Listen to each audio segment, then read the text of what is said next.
සිහින සිත්තරාවී. මට හොද්දටම විශ්වාසයි යා ගැන. උඹ කොහොමට ඔච්චර විශ්වාසෙට එහෙම කියන්නේ නිහන්සි? තේමිය මට හැමදාමත් පක්ෂපාතීව හිටියා බං. මේ මාස දෙක තුනට මිනිස්සෙක්ව මනින්න පුරුවන්ද? අනිකුඹේ සල්ලි මේ කම්පැනිය මිදේවල් ඔක්කොම එක්ක. හොද වෙලාමට බං මේ කුඹ විතරක් දන්නේ. නැත්තම් මෙලහකට මම මැරිච්ච තැන්වල ගසුත් පැලවෙලා. ඇත්තටම මේක විරාජ් දැනගත්තොත් මොකක් වෙයිද බං? දැනගන්න මම හෝ උඹ කියන්න එපයි. අනික දැනගත්තත් එයා මොකක් කරන්නේද මට? එයාට ඕන සල්ලි විතරයි. එයාගේ ජීවිතේ සල්ලි විතරයි නැතුව මාව නෙමෙයි. මගේ සල්ලි කම්පැනියටයි ඒ ආදරේ. ඒත් බන් දැන් උඹ බලමු නිහංසි. කීවේ හිමායා කිව්දේ වටහා ගනිමිනි. දැන් උඹ ඉස්සරහට මොකද කරන්න හිතන් ඉන්නේ? දැන්ද මම මේ තේමියට කෝල් එකක් ගන්න හැදුවේ. පව්බන් මේ මිනිස්සයා. උඹ ඉස්සරහට එද්දි බයෙන් ගැහි එන්නේ. ඇයි මේ මිනිස්සයාට වරදෙන්නේ? හිමායා එසේ කීවත් ඇගේ සිතේත තේමිය ගැන අදහසක් නොතිබුණාම නොවේ. ඔහු ඒ තරම්ම කඩවසම් සිත් ඇදගන්නා සුළු තරුණියකි. නමුත් දැන් නිහන්සි මේ එදිරිසිංහ කම්පැනියකේ තනි අයිතිකාරියගේ සිත තේමිය දෙසට ඇදෙමින් තිබුණි. යන ගමන් මේ මිනිස්සයාට එන්න කියපම් මදි කැබින් එකට. පව්බන් උඹට ඒ පඬිතකම් වලින් වැඩක් නෑනේ හිමායා. උඹ කරන්න කියපු වැඩේ කරපන්. අම්මෝ හා මේක බලපංකෝ. මෙච්චර කල් නැට්ට වගේ ඉදපු මට මේ ළඟදී ආපු එක ලොකු වෙලා. අනේ මැනිකා එහෙ නෙමෙයි බං. උඹ දන්නවනේ මම ආදරේ නිසා ගොඩක් ඇරියස් වෙච්ච මිනිස්සෙක් වගේ. ඉතින් ඒකට තේමිය පලිද. හිමායා ඒවා වචන බවට පත් කළේ නැත. හරි මම එන්න කියන්නම්. හිමායා නිහන්සිගේ කැබින් එකකින් දොර ඇරගෙන එළියට ආවේ මුහුණ දෙක කරගෙන. තේමිය මේ කම්පැනියට ආදා පටන්ම හිමායාද එහු ගැන හීන දකින්නට පටන් ගනිමිනි. ඒ උස් කඩවසම් උරහිස් ඒ පිරුණු මස් ගොබ හැඩි දැඩි දෙපා මෙන්ම උසට සරිලන මහත සමග වැඩුණු මාංශපේශි කෙල්ලන් පිස්සු වට්ටන්නට ඉතා ප්‍රමාණවත් විය. ඇරත් ඒ මුහුණ පුරා රැවුල වැවුණු දවල වර්ණ දේහය දුටු කෙල්ලන් වශී වන්නේ නිතදින් බව හිමායාට සිතිනි. නමුත් තේමිය තැන්පත් කොල්ලෙකි. ඔහු රැකියාව දේවකාර්ය කරගත් පියා නොමැටි මව රැකබලාගෙන ජීවත් වූ පවුලේ තනිකඩ කොල්ලාය. ඔහු ඇත්තෙන්ම අහිංසකයෙකි. මැඩම් මට එන්න කිව්වද? ඔව් තේමිය එන්නකෝ.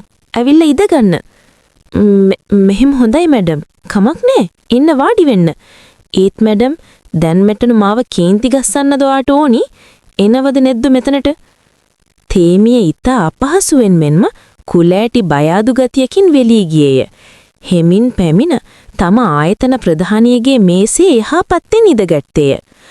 දැන් තමුන් මෙතන වැඩට ඇවිල්ලා කොච්චර කල්ද? මාසයකට කිට්ටුයි මැඩම්.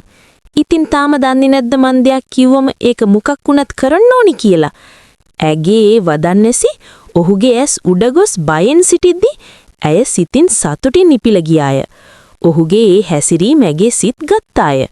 කෝටිපතිනියක් වුවත් ඇයට අවංකමෙන්ම හරිහැටි ආදරයක් නොලැබුණු ඇයට අලුතින් තම කම්පැනි එකේ සේවයට ආමේ කඩවසම් සිත්ද ගන්නා සුළු තරුණයා වෙත ආකර්ෂණය වන්නට විය. අනේ මැඩම් මම මෙහෙම ඉඳගන්න එක හරි නෑ නේද? මැඩම්ට එහෙම හරි නෑ කියලා කවුද කිව්වේ? කවුරුත් නෑ. එහෙනම් පඬිතියා නොවි ඉන්න. හිතට එන හැමදේම හරි නෑ කියලා දැන්වත් හරියට ඉගෙන ගන්න. හොඳයි මැඩම්. තේමිය එසේ කියා බිම බලාගත්තේය. ඔහු මේ රස්සාව හොයාගත්තේ ඊටාම අපහසුවෙනි. ලොකු කට්ටක් කාලය. මේ රස්සාවත් අහිමි කර ගැනීමට ඔහුක කිසිම අදහසක් නොවියේය. ඇරත් තම අසනීප මවහා තම එකම නංගීගේ අධ්‍යාපන කටයුතු වෙනුවෙන් මේ සියල්ලම විද දරාගත යුතුය. රස්සාව බේරාගත යුතුය. තම ස්වාමි දියණිය ඔහුට අහිතක් නොකලාය. නමුත් ඇගේ මේ අමුකු ලෙංගතුකම ඔහු දැඩි අපහසුතාවට පත් කළාය. දැන් දවල්ට කෑවද? තාම නෑ මැඩම්. ඇයි කෑවේ නැත්තේ? වැඩ ටිකක් තියෙනි. ඒක ඉවර වෙලාම කන්නයි හිතුවේ. මොනවට ඔච්චරටම තියෙන වැඩ? මගේ කම්පැනි එකේ මිනිස්සෙක්ට වෙලාවට කන්නවත් බැරි. මටවත් එහෙම වැඩ නැති එකේ මගේ යකා අවුස්ස ගන්නේ නැතුව ගිහින් කාලා එන්න තේමිය. හා මැඩම්. ඔහු නැගිට්ටේය. බිම බලාගෙනමයි. තේමිය? ඔව් මැඩම්. කෑම ගෙනාවද? නෑ මැඩම්. පහල කැන්ටීන්ෙන් ගන්නවා. ඕනේ නෑ. මගේ කෑමේ කොයා කන්න. ඇය ඇගේ බිත්ති මේසේ මත වූ කෑම එකක් අතටගෙන ඔහු දෙසට දිගු කළාය. ඒ තම විධායක පුටුවේ මීදගෙනය. අනේ එතකොට මැඩම්ට මට බඩගිනි නැහැ. අනික මන් දැන් ටිකකට කලින් ෂෝට්ස් වඩක් කෑවා. බඩගිනි නෑ ඒත් මැඩම් මන් දැන් ආයි කියන්නේ නෑ. තේමිය බයෙන් කෑම එක ඇගේ අතින් ගත්තාය. ඇගේ සිහින් දැත් වාත්තු කලා වාගේය. ඒ රූපේ ඉටි රූපයක් මෙනි. ගිය ආත්මේ කළ මහා පින් සම්භාරයක් පළ දුන්නාක් මෙන් ඊතා සුරූපී පින්වන්ත රූපයක් ඈට ලැබිටිබුනි. එහි වූයේ දගාකාරී සැහැල්ලු ස්වරූපයකි. නමුත් ඈට තේමිය දුටුදා පටන් ඇගේ සැහැල්ලු ගතිය නැතිව ගියාය. දැන් ඔතන ගල්බිල්ලා වගේ ඉන්න නැතුව ගිහින් කන්න. හොඳයි මැඩම්. ඔහු තවමත් බිම බලාගෙනමයි. දෑතින්ම බත් එක අල්ලගෙනය. නිහන්සිට හිනාව වළක්වා ගන්නට නොහැකිව දෑතින් කට වසා ගත්තාය. ඔහු ගැන දැඩි අනුකම්පාවක් එන්නට වූයේ ඒ එක්කමයි. තේමිය ගිහිල්ලා කන්න සමාවෙන්න මං විහිළුවට සැර දැම්මේ. හොඳයි මැඩම්. කාලමට කෑම රසයිද කියන්න හොදද? ඔහු බීරාන්තව ආදස බලා හැරුණේය. හොඳයි මැඩම්. හොඳ ළමයා. කෑම රසයිද? රසයි මැඩම්. මැඩම්ට ගොඩක් පිං. මොකක් කිව්වා? පිං? පිං දෙන්න මට. සමාවෙන්න. ගොඩක් ස්තුතියි කියලා අදහස් කළේ මැඩම්. ඒක මිසක්. ඒක නෙමෙයි තේමිය. අද මාව ගෙදරට ඩ්‍රොප් කරන්න පුළුවන්ද? ඒ ඇසුණු තේමිය ගල් ගසුනි. මැඩම්.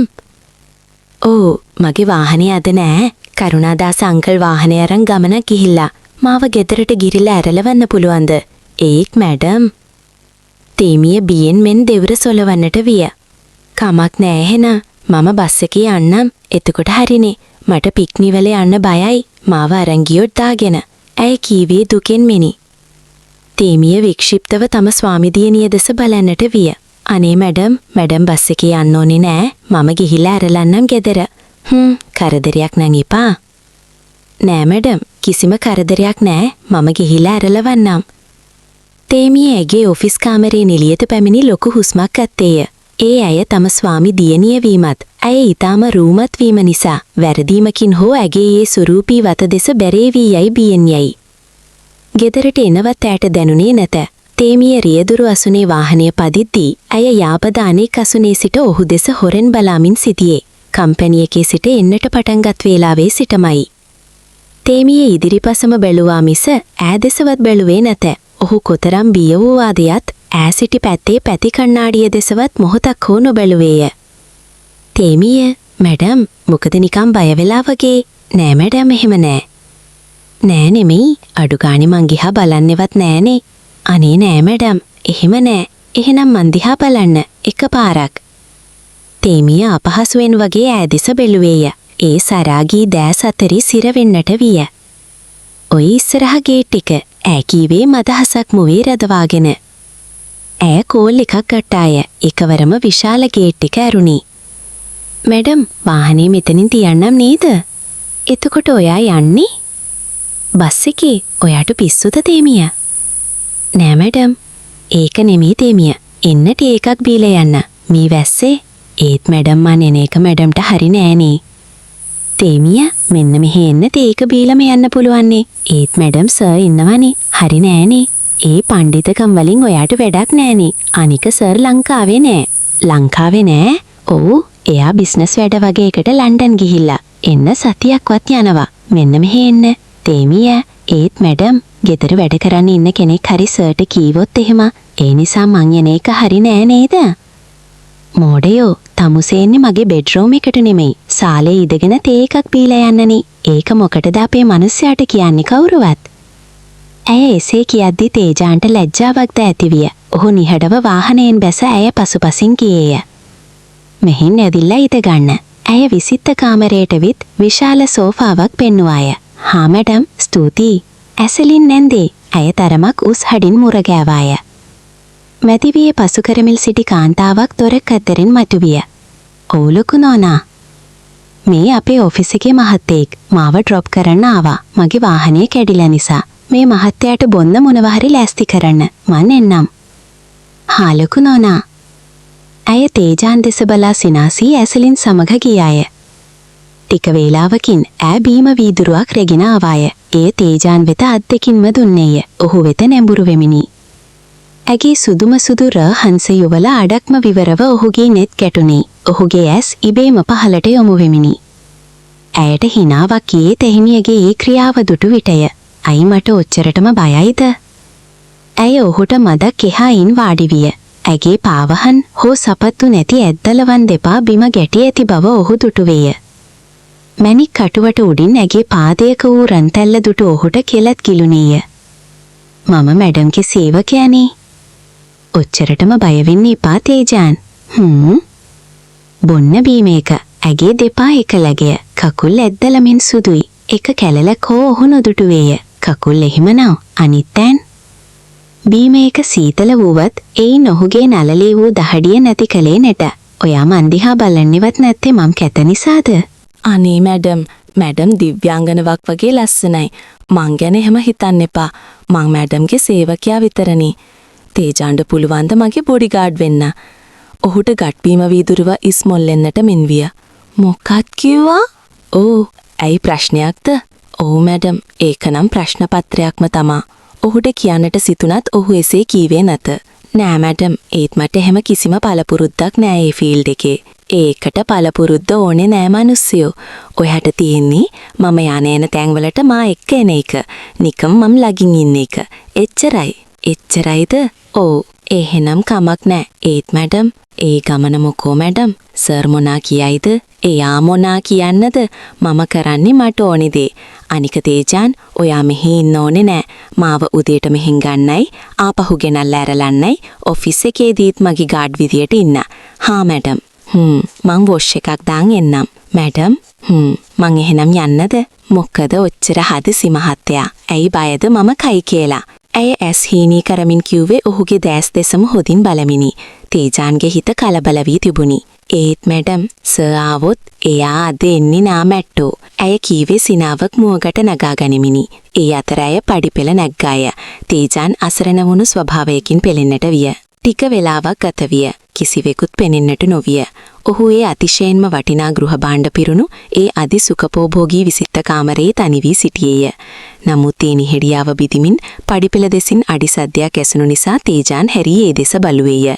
දුටු දසුනින් ඔහු මවිතව ගල් ගැසුණේය. ඒ ඔහුගේ ස්වාමි දියණිය විය. අය කොණ්ඩේ කඩාගෙන කෙටි ගවුමක් ඇති ඒ නිරාවරණය වූ දිගු දෙපා තබමින් පඩිපෙළ බසින්නට විය. ඒ සුදු කොට ගවුම අගේ තන හිසටත් වඩා බොහෝ කොට විය. තෙත කොණ්ඩ ගස් රැලි ඇගේ උරහිසට තවමත් ඇලී තිබුණි. ඇගේ දෙනෙත්වල තිබුණි අද නම් මම මේ මිනිස්යාට හොඳ පාඩමක් උගන්වවා වැනි හැඟීමකි. නමුත් ඒ ඇස්වල තිබුණේ ආදරයමයි. තේජාන් ගල් ගැසී පුටුවෙන් ඉබේම නැගිට්ටෙති. ඇය සිනාමක් නගාගෙන ඔහු අසලටම ආවේ. ඔහු බීරාන්තව දල් ගැසීගෙන සිටින විටය. ඇයි තේජාන්, මොකෝ බය වෙලා වගේ මන් දිහා බලන් ඉන්නේ. ඇය ඔහුගේ ගෑවෙන නොගෑවෙන තරමට ලං වී සිටියාය. ඔහුගේ දැස් දෙස හිස ඔසවා බලාගෙනම. මැඩම්, ඇය ඔහුව තුරුල් කරගත්තේ එසැනිනි. ඇගේ සියුමැලි වත ඔහුගේ වතට ඇලෙන්නට විය. මැඩම්, මොකද මේ? මට ඔයාව ඕනි තේජාන්. ගොඩක්. මේක මේ අද මට ආපු දෙයක් නෙමෙයි. ඔයා කම්පැනි එකේ වැඩට ආදා පටන් මගේ හිතේ තිබ්බ දෙයක්. මං ඔයාට ආදරයි රත්තරන්. තේජාන් තවමත් ඇගේ ඇගටවත් අත තබා තිබ්බේ නැත. එහෙත් ඇය ඔහුගේ පද වටා දෑත් යවා කිටි කිටියේ ඔහුව බදාගෙන තිබුණි. ඒ අකීකරු කෙස්රලි වලින් ඇගේ මුහුණ වැසී ගොසිනි. ඔහුට තවත් ඒ සුන්දර සිනිදු වතේ ස්පර්ශය ඉවසා සිටිය නොහැක. ඒ සුදු කොටම කොට ගවුම පිටින්ම ඈව උස්සා වාඩගත්තේ ක්ෂණිකවය. රත්තරන්. ඇගේ මුවින් කෙදිරිල්ලම් පිටවිය. ඈ ආදරෙන් ඔහුගේ බෙල්ල බදාගත්තාය. මෙවර ඔහුගේ කටහඩ අමුතු ආකාරයට බැරන්දි වී තිබුණි. ඇය උමත්තු වන ලෙසින්. මැනික, බෙඩ්රූම් එක කොහෙද? ඔහුගේ ඉවසුම් සීමාව අතුරුදන් වී තිබුණි. උඩ තියෙන්නේ යමු මැනික. තේජාන් ඈව පඩිපෙළ මතින් වාඩගන්නට විය. මං අද ඔයාගේ ඔය අමාරුව හොඳ කරන්නම්. ඔහු සිතින් සිතන්නට විය. සමාප්තයි.